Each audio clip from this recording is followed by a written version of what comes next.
ਦੋਸਤੋ ਪੰਜਾਬੀ ਟ੍ਰਿਬਿਊਨ ਦੇ ਰੋਜ਼ਾਨਾ ਪ੍ਰੋਗਰਾਮ ਵੇਲੇ ਦੀ ਗੱਲ ਵਿੱਚ ਤੁਹਾਡਾ ਸਵਾਗਤ ਹੈ। ਮੈਂ ਆਤਿਸ਼ ਗੁਪਤਾ ਤੁਹਾਡੇ ਸਾਹਮਣੇ ਹਾਜ਼ਰ ਹਾਂ ਤੇ ਅੱਜ ਦੋਸਤੋ ਅਸੀਂ ਗੱਲ ਕਰਾਂਗੇ ਆਜ਼ਾਦੀ ਦਿਹਾੜੇ ਬਾਰੇ। ਜਿਵੇਂ ਕਿ ਸਭ ਨੂੰ ਪਤਾ ਹੀ ਹੈ 15 ਅਗਸਤ 1947 ਨੂੰ ਭਾਰਤ ਦੇਸ਼ ਆਜ਼ਾਦ ਹੋ ਗਿਆ ਸੀ ਤੇ ਅੱਜ ਸਾਰੇ ਦੇਸ਼ ਭਰ ਦੇ ਵਿੱਚ 45ਵਾਂ ਆਜ਼ਾਦੀ ਦਿਹਾੜਾ ਮਨਾਉਣ ਦੀਆਂ ਜਿਹੜੀਆਂ ਤਿਆਰੀਆਂ ਜ਼ੋਰਾਂ 'ਤੇ ਚੱਲ ਰਹੀਆਂ ਨੇ ਤੇ ਹਰ ਥਾਂ 'ਤੇ ਧੂਮ-ਧਾਮ ਨਾਲ ਆਜ਼ਾਦੀ ਦਿਹਾੜਾ ਮਨਾਉਣ ਦੀ ਤਿਆਰੀਆਂ ਕੀਤੀਆਂ ਜਾ ਰਹੀਆਂ ਨੇ। ਸਭ ਤੋਂ ਪਹਿਲਾਂ ਤਾਂ ਅਸੀਂ ਅਦਾਰਾ ਪੰਜਾਬੀ ਟ੍ਰਿਬਿਊਨ ਵੱਲੋਂ ਸਾਰੇ ਦੇਸ਼ ਵਾਸੀਆਂ ਨੂੰ ਆਜ਼ਾਦੀ ਦਿਹਾੜੇ ਦੀ ਬਹੁਤ-ਬਹੁਤ ਵਧਾਈ ਦਿੰਦੇ ਹਾਂ।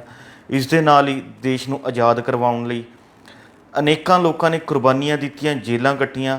ਅਸੀਂ ਪੰਜਾਬੀ ਟ੍ਰਿਬਿਊਨ ਵੱਲੋਂ, ਅਦਾਰਾ ਦੀ ਟ੍ਰਿਬਿਊਨ ਵੱਲੋਂ ਸਾਰੇ ਉਹਨਾਂ ਕੁਰਬਾਨੀਆਂ ਦੇਣ ਵਾਲੇ ਸ਼ਹੀਦਾਂ ਨੂੰ, ਜੇਲ੍ਹਾਂ ਕੱਟਣ ਵਾਲਿਆਂ ਨੂੰ ਸ਼ਰਧਾਂਜਲੀ ਦਿੰਦੇ ਹਾਂ ਅਤੇ ਯਾਦ ਕਰਦੇ ਹਾਂ। ਦੋਸਤੋ, ਦੇਸ਼ ਦੀ ਆਜ਼ਾਦੀ ਦੇ ਵਿੱਚ ਦੇਸ਼ ਭਰ ਤੋਂ ਜਿਹੜਾ ਹੈਗਾ ਲੋਕਾਂ ਨੇ ਸ਼ਮੂਲੀਅਤ ਕੀਤੀ, ਸੰਘਰਸ਼ ਕੀਤੇ, ਜਿਸ ਸਦਕਾ ਅੱਜ ਉਸ ਸਮੇਂ ਦੇਸ਼ ਨੂੰ ਜਿਹੜੀ ਸੀ ਆਜ਼ਾਦੀ ਮਿਲੀ ਸੀ। ਪਰ ਜੇਕਰ ਦੇਖੀਏ ਤਾਂ ਦੇਸ਼ ਦੀ ਆਜ਼ਾਦੀ ਵਿੱਚ ਪੰਜਾਬ ਦੀ ਅਹਿਮ ਭੂਮਿਕਾ ਰਹੀ। ਪੰਜਾਬ ਵਾਸੀਆਂ ਵੱਲੋਂ ਸੰਘਰਸ਼ ਦੇ ਵਿੱਚ ਇੱਕ ਵੱਡਾ ਯੋਗਦਾਨ ਪਾਇਆ ਗਿਆ। ਕਈ ਜਿਹੜੀ ਹੈ ਮੂਵਮੈਂਟਾਂ ਚਲਾਈਆਂ ਗਈਆਂ, ਕਈ ਲਹਿਰਾਂ ਚੱਲੀਆਂ ਪੰਜਾਬ ਤੋਂ, ਜਿਸ ਸਦਕਾ ਦੇਸ਼ ਨੂੰ ਆਜ਼ਾਦੀ ਜਿਹੜੀ ਹੈਗੀ ਮਿਲ ਸਕੀ ਹੈ। ਅਤੇ ਉਹਨਾਂ ਵਿੱਚ ਅਸੀਂ ਦੇਖੀਏ ਤਾਂ ਮੁੱਖ ਤੌਰ 'ਤੇ ਕੂਕਾ ਲਹਿਰ, ਪਗੜੀ ਸੰਭਾਲ ਜੱਟਾ ਲਹਿਰ, ਗਦਰ ਲਹਿਰ, ਜਲਿਆਂਵਾਲਾ ਬਾਗ, ਗੁਰਦੁਆਰਾ ਸੁਧਾਰ ਲਹਿਰ, ਅਕਾਲੀ ਅਤੇ ਬੱਬਰ ਲਹਿਰ, ਕਿਰਤੀ ਕਿਸਾਨ ਲਹਿਰ ਅਤੇ ਹੋਰ ਅਨੇਕਾਂ ਮੂਵਮੈਂਟਾਂ ਜਿਹੜੀਆਂ ਚੱਲੀਆਂ, ਜਿਸ ਦੇ ਸਦਕਾ ਦੇਸ਼ ਆਜ਼ਾਦ ਹੋਇਆ। ਅਤੇ ਇਹਨਾਂ ਲਹਿਰਾਂ 'ਚ ਕਈ ਲੋਕਾਂ ਨੇ ਜਿਹੜਾ ਹੈਗਾ ਵੱਡੀ ਗਿਣਤੀ 'ਚ ਲੋਕ ਸ਼ਹੀਦ ਹੋਏ, ਜਿਨ੍ਹਾਂ ਸਦਕਾ ਦੇਸ਼ ਦੇ ਲੋਕਾਂ ਨੂੰ ਆਜ਼ਾਦੀ ਮਿਲ ਸਕੀ। ਅਤੇ ਅੱਜ ਦੇਸ਼ ਜਿਹੜਾ ਹੈਗਾ 75ਵੀਂ ਆਜ਼ਾਦੀ ਦਿਹਾੜਾ ਜਿਹੜਾ ਹੈ ਧੂਮਧਾਮ ਨਾਲ ਮਨਾਉਣ ਦੀਆਂ ਤਿਆਰੀਆਂ ਕਰ ਰਿਹਾ। ਦੋਸਤੋ, ਦੇਸ਼ ਦੀ ਆਜ਼ਾਦੀ ਦੌਰਾਨ ਜਿੱਥੇ 75 ਸਾਲਾਂ ਵਿੱਚ ਦੇਸ਼ ਨੇ ਬਹੁਤ ਕੁਛ ਪਾਇਆ ਹੈ, ਅਤੇ ਉੱਥੇ ਹੀ ਅਸੀਂ ਗੱਲ ਕਰੀਏ ਤਾਂ ਪੰਜਾਬ ਦੀ, ਜਿਸ ਦਾ ਕਿ ਦੇਸ਼ ਦੀ ਆਜ਼ਾਦੀ ਵਿੱਚ ਬਹੁਤ ਵੱਡਾ ਯੋਗਦਾਨ ਰਿਹਾ, ਤਾਂ ਪੰਜਾਬ ਨੇ ਬਹੁਤ ਕੁਛ ਗਵਾਇਆ ਵੀ ਹੈ। ਪੰਜਾਬ ਦੀ ਧਰਤੀ ਜੋ ਕਿ ਬਾਬਾ ਨਾਨਕ ਦੀ, ਸ਼ੇਖ ਫਰੀਦ ਦੀ ਧਰਤੀ ਸੀ, ਉਹ ਵੰਡੀ ਗਈ। ਇਸ ਨੂੰ ਜਿਹੜਾ ਹੈ ਕਈ ਹਿੱਸਿਆਂ 'ਚ ਵੰਡ ਦਿੱਤਾ ਗਿਆ ਅਤੇ ਇਹਦੀ ਧਰਤੀ ਜਿਹੜੀ ਹੈ ਹੁਣ ਪੰਜਾਬ ਦੀ ਬਹੁਤ ਥੋੜ੍ਹੀ ਧਰਤੀ ਰਹਿ ਗਈ ਹੈ, ਜਦਕਿ ਪਹਿਲਾਂ ਬਹੁਤ ਵੱਡੀ ਧਰਤੀ ਸੀ। ਆਜ਼ਾਦੀ ਤੋਂ ਬਾਅਦ ਪੰਜਾਬ ਵੰਡਿਆ ਗਿਆ। ਪੰਜਾਬ ਦੇ 7 ਤੋਂ 10 ਲੱਖ ਲੋਕਾਂ ਦੀ ਮੌਤ ਹੋ ਗਈ, ਕਰੋੜਾਂ ਲੋਕ ਬੇਘਰ ਹੋ ਗਏ। ਇਸੇ ਤਰ੍ਹਾਂ ਜਿਹੜਾ ਹੈਗਾ ਇਸ ਦਾ ਪੰਜਾਬ ਦੇ ਸੱਭਿਆਚਾਰ 'ਤੇ ਬਹੁਤ ਅਸਰ ਪਿਆ, ਜੋ ਕਿ ਆਜ਼ਾਦੀ ਦੇ 75 ਵਰ੍ਹੇ ਬਾਅਦ ਵੀ ਜਿਹੜਾ ਹੈਗਾ ਪੂਰਿਆ ਨਹੀਂ ਜਾ ਸਕਿਆ। ਹਾਲੇ ਵੀ ਕਈ ਤਰ੍ਹਾਂ ਦੀ ਦਿੱਕਤਾਂ 'ਚੋਂ ਪੰਜਾਬ ਜਿਹੜਾ ਹੈਗਾ ਗੁਜ਼ਰ ਰਿਹਾ। ਇਸ ਦੇ ਨਾਲ ਹੀ ਅਸੀਂ ਦੇਖੀਏ ਤਾਂ 75 ਵਰ੍ਹਿਆਂ ਵਿੱਚ ਦੇਸ਼ ਨੇ ਬਹੁਤ ਕੁਛ ਪਾਇਆ ਵੀ ਹੈ। ਉਹਨਾਂ ਵਿੱਚ ਅਸੀਂ ਜੇਕਰ ਮੁੱਖ ਤੌਰ 'ਤੇ ਦੇਖੀਏ, ਅੱਜ ਸਾਡਾ ਦੇਸ਼ ਦਾ ਆਪਣਾ ਸੰਵਿਧਾਨ ਹੈ, ਜਮਹੂਰੀਅਤ ਹੈ, ਕਈ ਸੰਸਥਾਵਾਂ ਵੀ ਨੇ ਜਿਨ੍ਹਾਂ ਦੇ ਵਿੱਚ ਸਾਡੀ ਆਪਣੀ ਸੰਸਦ ਹੈ, ਸੁਪਰੀਮ ਕੋਰਟ ਹੈ, ਹਾਈ ਕੋਰਟਾਂ ਨੇ, ਆਪਣਾ ਵੱਖਰਾ ਚੋਣ ਕਮਿਸ਼ਨ ਹੈ, ਜਿਨ੍ਹਾਂ ਦੇ ਸਦਕਾ ਦੇਸ਼ 'ਚ ਜਮਹੂਰੀਅਤ ਬਰਕਰਾਰ ਹੈ, ਜਮਹੂਰੀਅਤ ਚੱਲ ਰਹੀ ਹੈ ਅਤੇ ਦੇਸ਼ ਜਿਹੜਾ ਹੈਗਾ ਵਿਕਾਸ ਵੱਲ ਵੱਧਦਾ ਜਾ ਰਿਹਾ। ਦੋਸਤੋ, ਸਾਡਾ ਦੇਸ਼ ਜਿਵੇਂ ਕਿ 1947 'ਚ ਆਜ਼ਾਦ ਹੋਇਆ ਸੀ, ਜੇਕਰ ਦੇਖੀਏ ਤਾਂ 1940ਵੇਂ ਵਰ੍ਹੇ ਦੌਰਾਨ ਜਿਹੜਾ ਹੈਗਾ ਉਸ ਸਮੇਂ ਦੌਰਾਨ ਬਹੁਤ ਵੱਡੀ ਗਿਣਤੀ 'ਚ ਦੇਸ਼ ਆਜ਼ਾਦ ਹੋਏ। ਉਹਨਾਂ ਦੀ ਸੂਚੀ ਬਹੁਤ ਵੱਡੀ ਹੈ, ਪਰ ਜੇਕਰ ਉਹਨਾਂ ਦੇਸ਼ਾਂ 'ਤੇ ਨਜ਼ਰ ਮਾਰੀਏ ਤਾਂ ਮੁੱਖ ਤੌਰ 'ਤੇ ਉਹਨਾਂ ਦੇਸ਼ਾਂ ਵਿੱਚੋਂ ਇੱਕ ਭਾਰਤ ਅਤੇ ਸ਼੍ਰੀਲੰਕਾ ਦੋ ਹੀ ਅਜਿਹੇ ਮੁੱਖ ਦੇਸ਼ ਨੇ ਜਿਹੜੇ ਕਿ ਪਹਿਲੇ ਦਿਨ ਤੋਂ ਉਹਨਾਂ ਦੇਸ਼ਾਂ 'ਚ ਜਮਹੂਰੀਅਤ ਕਾਇਮ ਹੈ।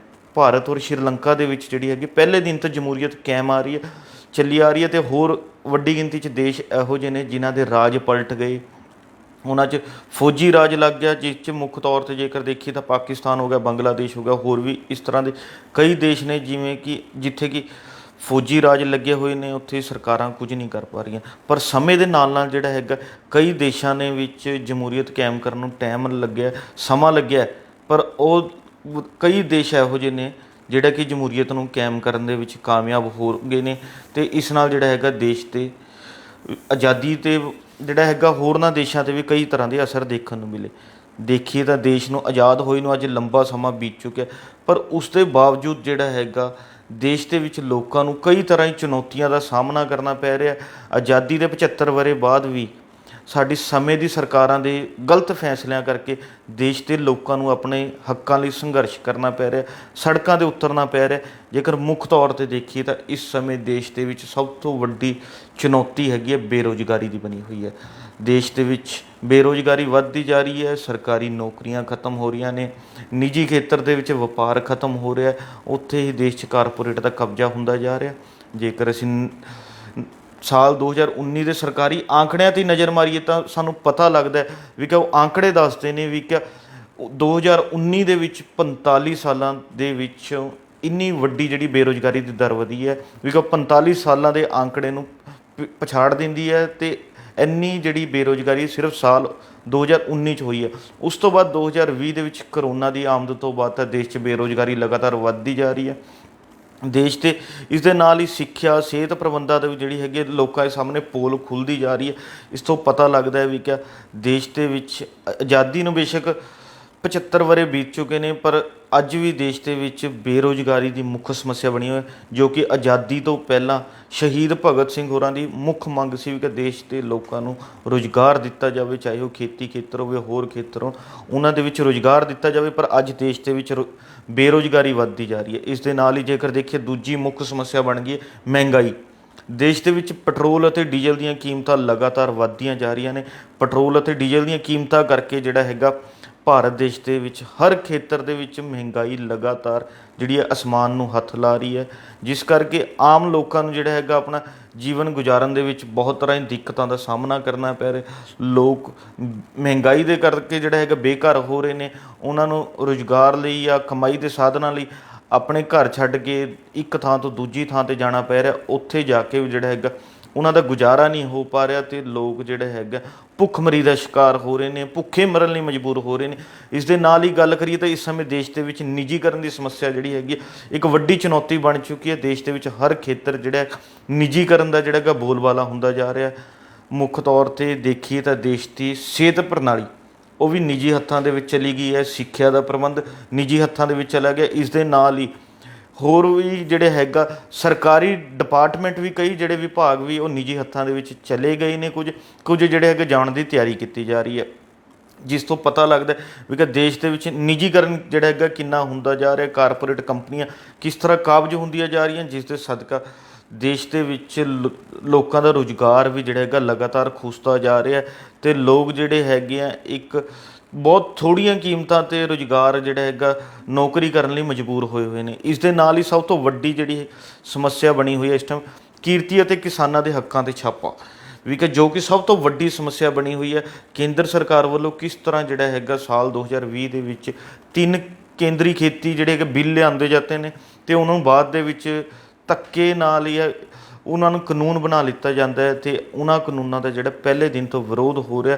ਉਸ ਦੇ ਬਾਵਜੂਦ ਵੀ ਜਿਹੜਾ ਹੈਗਾ ਕਿਸਾਨਾਂ ਦੀ ਜਿਹੜੀ ਗੱਲ ਕੇਂਦਰ ਸਰਕਾਰ ਸੁਣਨ ਲਈ ਤਿਆਰ ਹੀ ਨਹੀਂ ਹੈ। ਅਤੇ ਇਸ ਦੇ ਨਾਲ ਹੀ ਜੇਕਰ ਗੱਲ ਕਰੀਏ ਕਿਰਤੀਆਂ ਦੀ ਵੀ ਕਿ ਕੇਂਦਰ ਸਰਕਾਰ ਨੇ ਸਿਰਫ ਕਿਸਾਨਾਂ ਨਾਲ ਨਹੀਂ, ਕਿਰਤੀਆਂ ਲਈ ਵੀ ਜਿਹੜੇ ਹੈਗੇ ਆ ਨਵੇਂ ਕਾਨੂੰਨਾਂ 'ਚ ਸੋਧਾਂ ਕਰਕੇ ਕਾਨੂੰਨ ਲਿਆ ਕੇ ਜਿਹੜਾ ਹੈਗਾ ਕਿਰਤੀਆਂ ਦੇ ਹੱਕਾਂ ਨੂੰ ਵੀ ਮਾਰਿਆ। ਅਤੇ ਦੇਸ਼ ਦੇ ਅੰਨਦਾਤਾ ਵੱਲੋਂ ਜਿਹੜਾ ਹੈਗਾ ਪਿਛਲੇ 8 ਮਹੀਨਿਆਂ ਤੋਂ ਦੇਸ਼ ਦੀ ਰਾਜਧਾਨੀ ਦੀ ਬਰੂਹਾਂ 'ਤੇ ਜਿਹੜਾ ਹੈਗਾ ਸੰਘਰਸ਼ ਕੀਤਾ ਜਾ ਰਿਹਾ, ਜਿਸ ਨੂੰ ਕਿ 8.5 ਮਹੀਨੇ ਤੋਂ ਵੱਧ ਦਾ ਸਮਾਂ ਬੀਤ ਚੁੱਕਿਆ। ਪਰ ਕੇਂਦਰ ਸਰਕਾਰ ਕਿਸਾਨ ਜਥੇਬੰਦੀਆਂ ਨਾਲ ਗੱਲ ਕਰਨ ਨੂੰ ਤਿਆਰ ਨਹੀਂ, ਕਿਸਾਨਾਂ ਨਾਲ ਗੱਲ ਕਰਨ ਨੂੰ ਤਿਆਰ। ਕੇਂਦਰ ਸਰਕਾਰ ਵਾਰ-ਵਾਰ ਇੱਕੋ ਗੱਲ ਕਹਿ ਰਹੀ ਹੈ ਵੀ ਕਿ ਉਹਨਾਂ ਵੱਲੋਂ ਇਹ ਤਿੰਨੋਂ ਖੇਤੀ ਕਾਨੂੰਨ ਜਿਹੜੇ ਨੇ ਕਿਸਾਨੀ ਦੇ ਹਿੱਤ 'ਚ ਬਣਾਏ ਗਏ ਨੇ, ਕਿਸਾਨਾਂ ਲਈ ਲਾਹੇਵੰਦ ਨੇ, ਇਹਦੇ ਨਾਲ ਕਿਸਾਨਾਂ ਦੀ ਆਮਦਨ ਜਿਹੜੀ ਹੈਗੀ ਹੈ ਦੁੱਗਣੀ ਹੋ ਜਾਏਗੀ। ਪਰ ਦੇਸ਼ ਦਾ ਅੰਨਦਾਤਾ ਇਹ ਗੱਲ ਸਾਫ਼ ਕਹਿ ਰਿਹਾ ਵੀ ਕਿ ਸਾਡੇ ਵੱਲੋਂ ਕੋਈ ਇਸ ਤਰ੍ਹਾਂ ਇਹ ਕਾਨੂੰਨਾਂ ਦੀ ਮੰਗ ਨਹੀਂ ਕੀਤੀ ਗਈ। ਕੇਂਦਰ ਸਰਕਾਰ ਵੱਲੋਂ ਜਬਰੀ ਜਿਹੜੇ ਹੈਗੇ ਅਜਿਹੇ ਕਾਨੂੰਨ ਬਣਾ ਕੇ ਕਿਸਾਨਾਂ 'ਤੇ ਥੋਪਣ ਦੀ ਕੋਸ਼ਿਸ਼ ਕੀਤੀ ਜਾ ਰਹੀ ਹੈ, ਜਦੋਂ ਦੇਸ਼ ਦਾ ਕਿਸਾਨ ਜਿਨ੍ਹਾਂ ਲਈ ਇਹ ਕਾਨੂੰਨ ਬਣਾਏ ਗਏ ਨੇ ਉਹ ਇਹਨਾਂ ਕਾਨੂੰਨਾਂ ਦਾ ਵਿਰੋਧ ਕਰ ਰਿਹਾ। ਉਸ ਦੇ ਬਾਵਜੂਦ ਕੇਂਦਰ ਸਰਕਾਰ ਇਹਨਾਂ ਕਾਨੂੰਨਾਂ ਨੂੰ ਵਾਪਸ ਲੈਣ ਲਈ ਤਿਆਰ ਨਹੀਂ, ਉਹਨਾਂ ਦੀ ਗੱਲ ਸੁਣਨ ਲਈ ਤਿਆਰ ਨਹੀਂ ਹੈ। ਦੋਸਤੋ, ਇਹਦੇ ਨਾਲ ਹੀ ਤੁਹਾਨੂੰ ਅਸੀਂ ਦੱਸ ਦਈਏ ਕੇਂਦਰ ਸਰਕਾਰ ਅਤੇ ਕਿਸਾਨ ਜਥੇਬੰਦੀਆਂ ਵਿਚਕਾਰ ਇਸ ਸੰਘਰਸ਼ ਦੀ ਜਿਹੜੀ ਹੈਗੀ ਆ ਅਖੀਰਲੀ ਮੀਟਿੰਗ 22 ਜਨਵਰੀ ਨੂੰ ਹੋਈ ਸੀ, ਜਿਹੜੀ ਕਿ 11ਵੇਂ ਗੇੜ ਦੀ ਮੀਟਿੰਗ ਸੀ। ਉਸ ਤੋਂ ਪਹਿਲਾਂ 10 ਗੇੜ ਦੀ ਮੀਟਿੰਗਾਂ ਹੋ ਚੁੱਕੀਆਂ ਸੀ ਅਤੇ 11ਵੇਂ ਗੇੜ ਦੀ ਮੀਟਿੰਗ 22 ਜਨਵਰੀ ਨੂੰ ਅਖੀਰੀ ਟਾਈਮ ਹੋਈ ਸੀ। ਉਸ ਤੋਂ ਬਾਅਦ ਜਿਹੜਾ ਹੈਗਾ ਹੁਣ ਤੱਕ ਮੁੜ 7 ਮਹੀਨੇ ਦਾ ਸਮਾਂ ਬੀਤਣ ਵਾਲਾ ਹੋ ਚੁੱਕਿਆ ਅਤੇ ਕੇਂਦਰ ਸਰਕਾਰ ਵੱਲੋਂ ਵਾਰ-ਵਾਰ ਇੱਕ ਸੱਦਾ ਤਾਂ ਦਿੱਤਾ ਜਾਂਦਾ ਹੈ ਵੀ ਕਿ ਕੇਂਦਰ ਸਰਕਾਰ ਕਿਸਾਨਾਂ ਨਾਲ ਗੱਲਬਾਤ ਲਈ ਤਿਆਰ ਹੈ। ਵੀ ਕਿ ਕਿਸਾਨ ਜਥੇਬੰਦੀਆਂ ਨੂੰ ਕਹਿੰਦੇ ਨੇ ਵੀ ਕਿ ਅਸੀਂ ਇੱਕ ਫੋਨ ਕਾਲ ਦੀ ਦੂਰੀ 'ਤੇ ਬੈਠੇ ਹਾਂ, ਪਰ ਉਹ ਫੋਨ ਦਾ ਨੰਬਰ ਨਹੀਂ ਕਿਸਾਨਾਂ ਨੂੰ ਪਤਾ ਲੱਗ ਪਾ ਰਿਹਾ, ਨਾ ਹੀ ਕਿਸਾਨਾਂ ਦੀ ਕੇਂਦਰ ਨਾਲ ਕੋਈ ਗੱਲਬਾਤ ਹੋ ਰਹੀ ਹੈ। ਜੇ ਕੇਂਦਰ ਇਸ ਦੇ ਨਾਲ ਹੀ ਇੱਕ ਹੋਰ ਵੱਡੀ ਗੱਲ ਕਹਿੰਦਾ ਵੀ ਇਹ ਕਿਸਾਨ ਜਥੇਬੰਦੀਆਂ ਸਾਡੇ ਨਾਲ ਗੱਲ ਕਰਨ ਲਈ ਅੱਗੇ ਆਉਣਾ ਚਾਹੁੰਦੀਆਂ, ਤਾਂ ਉਹ ਖੇਤੀ ਕਾਨੂੰਨਾਂ ਨੂੰ ਰੱਦ ਕਰਨ ਦਾ ਮੁੱਦਾ ਛੱਡਦੇ ਹੋਏ ਬਾਕੀ ਗੱਲਾਂ 'ਤੇ ਆ ਕੇ ਸਾਡੇ ਨਾਲ ਬੈਠ ਕੇ ਗੱਲ ਕਰਨ, ਜਦ ਕਿ ਉਹਨਾਂ ਦੀ ਮੁੱਖ ਮੰਗ ਹੈਗੀ ਹੈ ਵੀ ਕਿ ਕਾਨੂੰਨਾਂ ਨੂੰ ਰੱਦ ਕੀਤਾ ਜਾਵੇ। ਇਸੇ ਤਰ੍ਹਾਂ ਦੋਸਤੋ ਦੇਸ਼ ਦੇ ਵਿੱਚ ਹੋਰ ਵੀ ਜਿਹੜੇ ਹੈਗੇ ਕਈ ਤਰ੍ਹਾਂ ਦੀ ਸਮੱਸਿਆਵਾਂ ਜਿਹੜੀਆਂ ਹੈਗੀਆਂ ਦੇਖਣ ਨੂੰ ਮਿਲ ਰਹੀਆਂ ਨੇ। ਲੋਕਾਂ ਦਾ ਵਿਕਾਸ ਰੁਕਿਆ ਹੋਇਆ ਹੈ, ਲੋਕਾਂ ਦੇ ਵਿੱਚ ਜਿਹੜਾ ਹੈਗਾ ਜਾਤ ਦੇ ਨਾਂ 'ਤੇ, ਧਰਮ ਦੇ ਨਾਂ 'ਤੇ ਜਿਹੜਾ ਹੈਗਾ ਰਾਜਨੀਤੀਆਂ ਚੱਲ ਰਹੀਆਂ, ਉਸ ਨੂੰ ਵੀ ਜਿਹੜਾ ਹੈਗਾ ਸੁਧਾਰਨ ਦੀ ਲੋੜ ਹੈ। ਵੀ ਕਿ ਸਾਡਾ ਭਾਰਤ ਦੇਸ਼ ਜਿਹੜਾ ਹੈਗਾ ਇਹਦੇ ਵਿੱਚ ਕੋਈ ਜਾਤ ਪਾਤ ਦੀ ਕੋਈ ਜਗ੍ਹਾ ਨਹੀਂ ਹੈ, ਉਸ ਦੇ ਬਾਵਜੂਦ ਇਹਦੇ ਵਿੱਚ ਜਾਤ ਪਾਤ ਦੇ ਨਾਂ 'ਤੇ ਰਾਜਨੀਤੀ ਖੇਡਣ ਦੀ ਕੋਸ਼ਿਸ਼ ਕੀਤੀ ਜਾ ਰਹੀ ਹੈ। ਹੁਣ ਸਭ ਤੋਂ ਵੱਡੀ ਗੱਲ ਹੈ ਵੀ ਕਿ ਇਹਨਾਂ ਜਿਹੜੀ ਸਮੱਸਿਆਵਾਂ ਨੂੰ, ਇਹਨਾਂ ਚੁਣੌਤੀਆਂ ਨੂੰ ਦੇਸ਼ ਦੇ ਵਿੱਚ ਬੈਠ ਕੇ ਹੱਲ ਕਰਨਾ ਚਾਹੀਦਾ, ਜਮਹੂਰੀਅਤ ਢੰਗ ਨਾਲ ਜਿਹੜਾ ਹੈਗਾ ਹੱਲ ਕਰਨਾ ਚਾਹੀਦਾ। ਅਤੇ ਇਸ ਲਈ ਜਿਹੜਾ ਹੈਗਾ ਜਿੱਥੇ ਰਾਜਸੀ ਪਾਰਟੀਆਂ ਨੂੰ ਸੋਚਣ ਦੀ ਲੋੜ ਹੈ, ਉੱਥੇ ਆਮ ਲੋਕਾਂ ਨੂੰ ਵੀ ਸੋਚਣ ਦੀ ਲੋੜ ਹੈ ਵੀ ਕਿ ਇਹਨਾਂ ਚੁਣੌਤੀਆਂ ਦਾ ਹੱਲ ਕਿਵੇਂ ਕੀਤਾ ਜਾ ਸਕਦਾ। ਇਹਨਾਂ ਚੁਣੌਤੀਆਂ ਦਾ ਹੱਲ ਕੱਢਣ ਲਈ ਸਭ ਨੂੰ ਅੱਗੇ ਆਉਣਾ ਪਏਗਾ, ਸਭ ਨੂੰ ਰਲ ਮਿਲ ਕੇ ਜਿਹੜਾ ਹੈਗਾ ਇੱਕ ਪਲੈਟਫਾਰਮ 'ਤੇ ਇਕੱਠੇ ਹੋ ਕੇ ਸੋਚਣਾ ਪਏਗਾ, ਤਾਂ ਜੋ ਇਹਨਾਂ ਚੁਣੌਤੀਆਂ ਦਾ ਹੱਲ ਕੀਤਾ ਜਾਵੇ ਅਤੇ ਦੇਸ਼ ਜਿਹੜਾ ਹੈਗਾ ਹੋਰ ਖੁਸ਼ਹਾਲੀ ਵੱਲ ਚੱਲ ਸਕੇ ਅਤੇ ਹੋਰ ਜਿਹੜਾ ਹੈਗਾ ਵਿਕਾਸ ਦੇ ਰਾਹ 'ਤੇ ਤੁਰ ਸਕੇ। ਇਸ ਦੇ ਨਾਲ ਹੀ ਦੋਸਤੋ ਹੁਣ ਇੱਕ ਵਾਰ ਫਿਰ ਅਸੀਂ ਪੰਜਾਬੀ ਟ੍ਰਿਬਿਊਨ ਵੱਲੋਂ, ਅਦਾਰਾ ਦੀ ਟ੍ਰਿਬਿਊਨ ਵੱਲੋਂ ਸਾਰੇ ਦੇਸ਼ ਵਾਸੀਆਂ ਨੂੰ 75ਵੇਂ ਆਜ਼ਾਦੀ ਦਿਹਾੜੇ ਦੀ ਬਹੁਤ ਬਹੁਤ ਵਧਾਈਆਂ ਦਿੰਦੇ ਹਾਂ। ਅਤੇ ਕੱਲ੍ਹ ਨੂੰ ਇਸੇ ਸਮੇਂ ਇੱਕ ਨਵੇਂ ਮੁੱਦੇ ਦੇ ਨਾਲ ਫਿਰ ਮਿਲਾਂਗੇ ਪ੍ਰੋਗਰਾਮ ਵੇਲੇ ਦੀ ਗੱਲ ਵਿੱਚ। ਧੰਨਵਾਦ।